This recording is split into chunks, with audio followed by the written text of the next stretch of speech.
बिस्मिल्लाहिर्रहमानिर्रहीम, अस्सलाम वालेकुम and welcome back to my YouTube channel. I hope आप सब लोग ठीक होंगे, खैर खैरियत से होंगे। आज मैं आप लोगों के लिए लेकर आई हूँ बहुत ही सॉफ्ट और डिलीशियस होममेड पिज़्ज़ा की रेसिपी। उससे पहले चैनल को सब्सक्राइब कर दें। रेसिपी स्टार्ट करते हैं। सबसे पहले मैंने एक प्याली में जो है आधा कप के करीब नीम गर्म पानी लिया है। मैं इसमें 2 टीस्पून ईस्ट शामिल करूँगी। जो इंस्टेंट ईस्ट होती है ये वही है, आपको मार्केट से इजीली ये साशे 40 या 50 रुपीज़ में मिल जाएगा। ठीक है, नीम गर्म पानी में मैंने 2 टीस्पून ईस्ट शामिल किए हैं। मैंने 2 कप मैदा लिया था, तो 1 कप मैदा के लिए 1 टीस्पून ईस्ट जो है वो इनफ रहती है। तो 2 कप मैदे के लिए 2 टीस्पून ही ईस्ट लिया मैंने। इसमें मैंने 1 टीस्पून चीनी शामिल कर दी है। आप पहले पानी में चीनी अच्छी तरीके से मिक्स करके उसके बाद ईस्ट भी शामिल कर सकते हो, या आप ईस्ट और चीनी साथ ही पानी में डाल के अच्छे से मिक्स करके रख सकते हो। कोई प्रॉब्लम नहीं है, आपकी ईस्ट एक्टिव हो जाएगी। इस प्रोसेस का मकसद ये है कि हमें पता लग जाए कि हमने जो ईस्ट ली है वो एक्सपायर तो नहीं है, वो प्रॉपरली हमारी डो में जाके काम करेगी या नहीं। ठीक है, मैंने इसे ढककर 3 से 4 मिनट के लिए छोड़ दिया था ताकि ये अच्छे तरीके से फर्मेंटेड हो जाए। अब 3 से 4 मिनट हो गए थे और यहाँ पर ये देखें मेरी ईस्ट के ऊपर जो है वो बबल्स आ गए थे। इसका मतलब है कि ये ईस्ट ठीक से काम करेगी और ये एक्टिवेट हो चुकी है। अब सबसे पहले मैंने एक बाउल में जो है ये वाली एक्टिवेट की हुई ईस्ट शामिल की है। ठीक है, अपनी किसी भी बाउल में कोई भी लेफ़्ट ओवर मटेरियल नहीं छोड़ा करें, सारा यूज़ किया करें। उसके बाद मैंने इसमें 1 टीस्पून सॉल्ट ऐड किया है। ठीक हो गया। इसी के अंदर मैंने 2 टीस्पून ऑयल शामिल किया है। सारी लिक्विड वाली जो चीज़ें हैं, मिक्स होने वाली जो चीज़ें हैं, वो मैंने एक साथ शामिल कर दी हैं ताकि इन्हें मैं अच्छे से मिलाने के बाद इसमें मैदा शामिल करूं। बस आपने इसको इतना मिक्स करना है कि जो आपका सॉल्ट है वो बहुत अच्छी तरीके से इसके अंदर मिक्स हो जाए। बस अब मैंने यहाँ पर 2 कप मैदा लिया है। आहिस्ता आहिस्ता भी शामिल कर सकते हो। मैंने एक साथ ही 2 कप मैदा जो है वो इसमें शामिल कर दी है। और उसके बाद इसको आपने घर में जैसे हम आटा गूंदते हैं अपना रोटी या पराठा वगैरह बनाने के लिए, बिल्कुल इसी तरीके से इस मैदे को भी आपने गूंद लेना है। मैंने इसको गूंदने के लिए जो है वो नीम गर्म दूध लिया है। आप पानी भी शामिल कर सकते हो, बस ये फ़र्क है कि आप दूध शामिल करते हो तो आपकी डो बहुत ज़्यादा सॉफ्ट बनती है। बस पहले यहाँ पे जो भी आपने ईस्ट और नमक वगैरह का जो मटेरियल लिया था वो मैदे में अच्छी तरीके से मिला लेना है। उसके बाद थोड़ा थोड़ा करके आपने इसमें दूध शामिल करते जाना है और आटे की तरह इसको गूंद लेना है। एक साथ सारा दूध मत शामिल कीजिएगा, ना हमने इस डो को बहुत नरम रखना है और ना ही बहुत सख्त रखना है।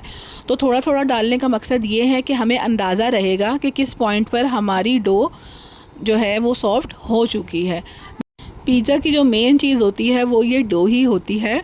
अगर ये आपकी बहुत अच्छे से बन जाती है तो फिर आपका पिज़्ज़ा बहुत अच्छा बनकर तैयार होता है। जिन लोगों की डो हार्ड हो जाती है या जिन लोगों की डो में कोई भी इशू आता है वो इस प्रोसीजर को फॉलो करें, इस रेसिपी को फॉलो करें, तो इंशाल्लाह उनकी डो फर्स्ट टाइम में ही बहुत अच्छी बन के रेडी होगी। बस यहाँ पर जो देखें आपको 4 से 5 मिनट मुश्किल से लगेंगे आपकी अच्छी सी जो डो है वो बनाने के लिए। बस अच्छे तरीके से इसको मिक्स करते जाएं और नीट करें आटे की तरह।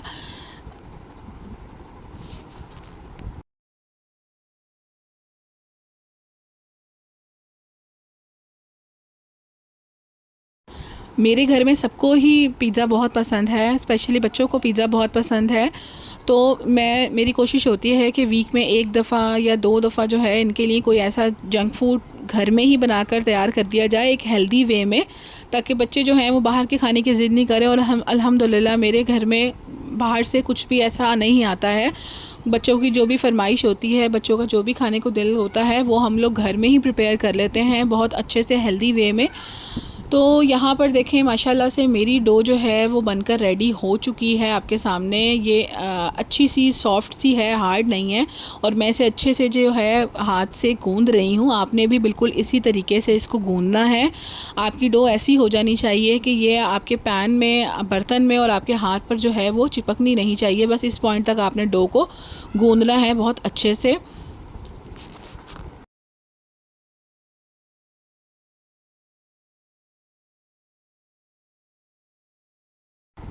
बस ये देखें यहाँ पर जो है वो रेडी हो गई है। अब मैं इसके ऊपर ऑयल लगा दूँगी।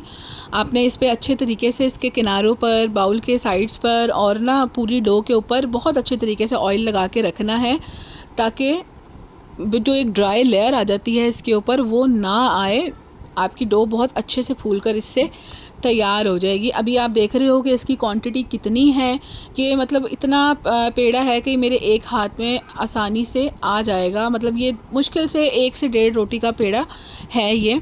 अब जब ये फर्मेंटेड होगी तो उसके बाद मैं आपको इसका रिज़ल्ट दिखाऊंगी। आपने अभी करना ये है कि इसे ढक कर कम से कम 1 घंटे के लिए किसी गर्म जगह पर माइक्रोवेव ओवन में रख दें, या किसी भी ऐसी जगह पर जहाँ ठंडक ना हो, जहाँ हवा ना हो, वहाँ पर इसको रख देना है। एयर टाइट कंटेनर में भी रख सकते हैं। अब तैयार करते हैं टिक्का चंक्स। उसके लिए मैंने बोनलेस चिकन को क्यूब्स में काटने के बाद उसमें 2 टेबल स्पून दही शामिल की थी। ½ टी स्पून जो है आप कोई भी टिक्का मसाला इसमें शामिल कर सकते हो, किसी भी कंपनी का हो। अपने टेस्ट के अकॉर्डिंगली जो है इसमें नमक शामिल करो। मैंने ½ टी स्पून शामिल किया था। ज़ीरा पाउडर डाला है ½ टी स्पून।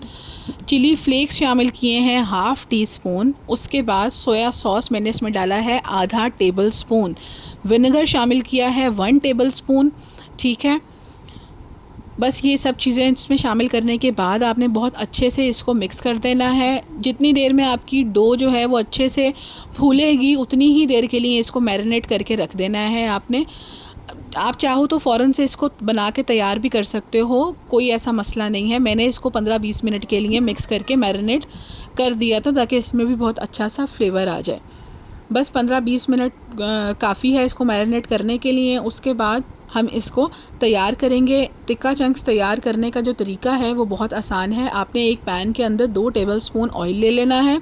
उसके अंदर अपना मैरिनेट किया हुआ जो चिकन है वो शामिल कर दें। बस मीडियम लो फ्लेम पर आप इसको पकने के लिए छोड़ दें, और इसमें हमने ना कुछ शामिल करना है, ना इसके साथ मज़ीद कोई और काम करना है। जिस बैटर में इसको हमने मैरिनेट करके रखा होगा वो सारा लिक्विड फॉर्म में जो भी है इसमें शामिल कर देना है। इसी पानी में जो हमने इसके अंदर दही डाली थी, हमने इसके अंदर सिरका डाला था, ये उसी के ही छोड़े हुए पानी के अंदर गल कर तैयार हो जाएगा। ऊपर से आपने इसमें कोई पानी कुछ भी शामिल नहीं करना है। मैं आपके सामने इसको कवर करके रखूँगी तो जो मैरिनेशन की दही है वो ख़ुद ब खुद पानी छोड़ देगी।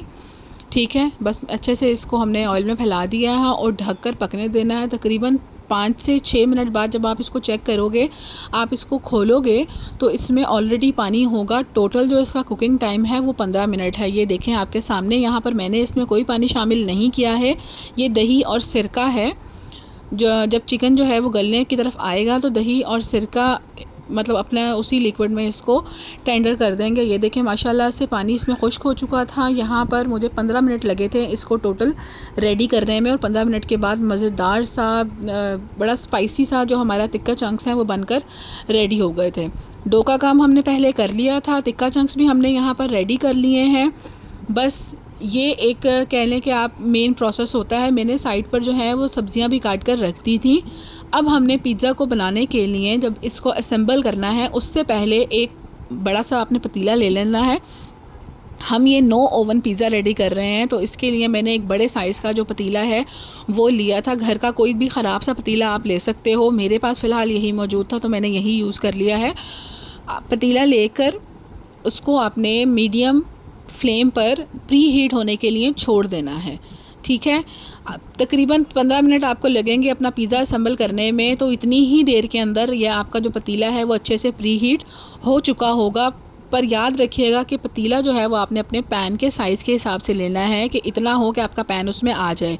यहाँ पर मेरी डो को रखे हुए 1 घंटा हो चुका था और माशाल्लाह से आपके सामने ये साइज़ में ट्रिपल हो गई थी। जितना मैंने रखा था माशाल्लाह से बहुत अच्छे से फर्मेंटेड हो गई थी। अब आपके सामने देखें, आपको नज़र आ रही होगी कि ये ना मेरे हाथों पे चिपक रही है और ना ही बाउल में चिपक रही है। बहुत आसानी से जो है मैं इसको मिक्स कर पा रही थी। तो मैंने हल्के हाथों से इसको गूंद लिया था एक बार फिर से, ताकि इसमें जो एयर बन गई थी फर्मेंटेशन की वजह से वो रिलीज़ हो जाए। बस ये देखें, ये एक परफेक्ट डो बनने की निशानी होती है कि आपका जो बर्तन होता है वो बिल्कुल साफ़ हो जाता है। जिस बाउल के अंदर आपने इसे गूंदा होगा, जिस बाउल के अंदर आपने इसे रखा होगा, वो सब साफ़ हो जाता है। बिल्कुल ये चिपकती नहीं है। ये देखें माशाल्लाह से कितनी अच्छी डो बनकर रेडी हुई है। एक लार्ज साइज़ पिज़्ज़ा के लिए ये परफेक्ट डो है। तो चलें अपने पिज़्ज़ा को असेंबल करने की तरफ आते हैं। आप चाहें तो इससे 2 मीडियम साइज़ के पिज़्ज़ा भी बना सकते हैं। मैंने जो है एक लार्ज साइज़ का पिज़्ज़ा बनाना था, तो उसके लिए मैंने लार्ज साइज़ का पैन लिया है। आपके पास पैन मौजूद नहीं है तो आप घर में केक पैन है या जो भी है, बड़ी सी थाली है, कुछ ट्रे टाइप है लोहे की या स्टील की, आप उसमें भी ये बना सकते हो। इस तरीके से आपने सारी डो को फैला लेना है और किनारों से इसको थोड़ा ऊंचा रखना है। अब हम इसको फॉक की मदद से पर्क करेंगे, इस तरीके से इसमें सुराख करते जाएंगे। इसका मकसद ये है कि जब आपका पिज़्ज़ा बेक होता है तो जो डो है वो सेंटर से उठती नहीं है, इस तरीके से पर्किंग करने पर। अब मैंने इसके ऊपर जो है पिज़्ज़ा सॉस इवनली स्प्रेड कर दिया है। ये मेरा होममेड पिज़्ज़ा सॉस है। इसकी रेसिपी भी मैं बहुत जल्द आप लोगों के साथ शेयर करूँगी। बिल्कुल मुश्किल नहीं है बनाना, बहुत आसान है। और उस पिज़्ज़ा सॉस की अच्छी सी लेयर लगाने के बाद मैंने इसके ऊपर अपना होममेड मोज़रेला चीज़ डाला था। ये चीज़ मैंने खुले दूध से घर में ही बनाया था। बस अच्छी सी जो है चीज़ की बॉटम लेयर करने के बाद हम इसके ऊपर अपने टिक्का चंक्स ऐड करेंगे।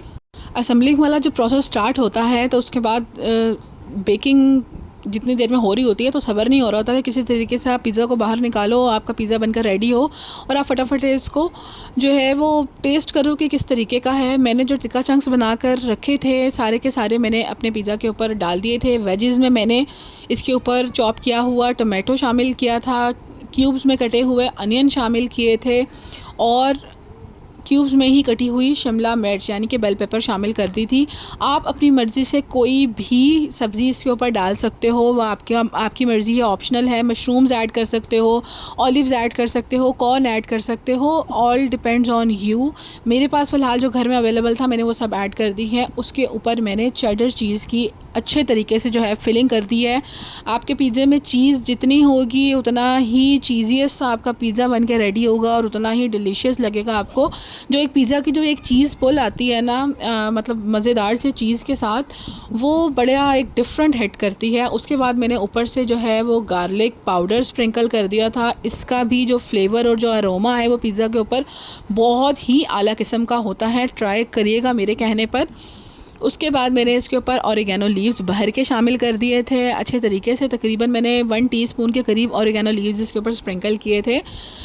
लास्ट में मैंने इसके ऊपर चिली फ्लेक्स स्प्रिंकल कर दिए थे। ठीक है, आपने इस पॉइंट पर पिज़्ज़ा को जितना आपने स्पाइसी रखना है उस हिसाब से आप चिली फ्लेक्स की क्वांटिटी ऐड कर सकते हो। अगर आपको ज़्यादा स्पाइसी चाहिए है तो आप ज़्यादा डालो, अगर बच्चों के हिसाब से है तो कम डालो। और सबसे last but not the least मैंने इसके ऊपर चीज़ पाउडर स्प्रिंकल किया था। ये भी टोटली ऑप्शनल है, अगर आपके पास है तो डाल दें, नहीं है तो स्किप कर दें। मेरा पतीला यहाँ पर बहुत अच्छे से जो है वो प्री हीट हो चुका था। वो आपको इसकी शक्ल देखकर अंदाज़ा हो ही रहा होगा कि जगह जगह इसके ऊपर गर्म होने की वजह से निशान आ गए थे। मैंने बहुत ही एहतियात के साथ अपना जो पैन है वो पतीले में ट्रांसफ़र किया था और इसको ढककर 20 मिनट के लिए मीडियम हाई फ्लेम पर छोड़ दिया था बेक होने के लिए। ठीक हो गया। 20 मिनट बाद पूरे घड़ी के जो टाइम है मैंने देख कर गुजारा और 20 मिनट के बाद आकर जब इसको खोला तो इतना शानदार किस्म का पिज़्ज़ा मेरा बन के रेडी हो चुका था। डो बिल्कुल सॉफ्ट हो चुकी थी, डो बिल्कुल रेडी हो चुकी थी। मैंने नाइफ़ से जो है अपने डो को साइड से चेक कर लिया था। ठीक है, बस मुश्किल काम इसमें यही होता है कि जितनी एहतियात से गर्म पतीले के अंदर इस डो को, इस पैन को डाला गया था, उतनी ही एहतियात के साथ मैंने इसको इस पतीले से बाहर निकाला और मेरा सुपर सॉफ्ट और चीज़ी जो पिज़्ज़ा है वो बनकर रेडी हो चुका था। इस पॉइंट पर यकीन करें बिल्कुल भी जो मेरे आसपास मौजूद लोग थे ना, उनसे इंतज़ार हो रहा था कि मैं इवन कि इसका एक रिव्यू ही दे दूँ, पर मैंने फिर भी आप लोग के लिए एक छोटा सा क्लिप बना लिया था इसको काटते हुए। इसकी डो बहुत ही सॉफ्ट थी, बहुत ही ये डिलीशियस बन के रेडी हुआ था। ख़ुद भी बनाकर ज़रूर ट्राई कीजिएगा, अपने घर में बच्चों को बना कर दें, बड़ों को सर्व करें। ये मार्केट से बहुत बेटर है। जिसको वीडियो अच्छी लगे, इसका टेस्ट अच्छा लगे, वो ज़रूर वीडियो को लाइक करें, कमेंट करें और ज़्यादा से ज़्यादा शेयर करें, चैनल को सब्सक्राइब करें। माशाल्लाह इतना अच्छा सा इसका चीज़ पुल था और टेस्ट तो वाह।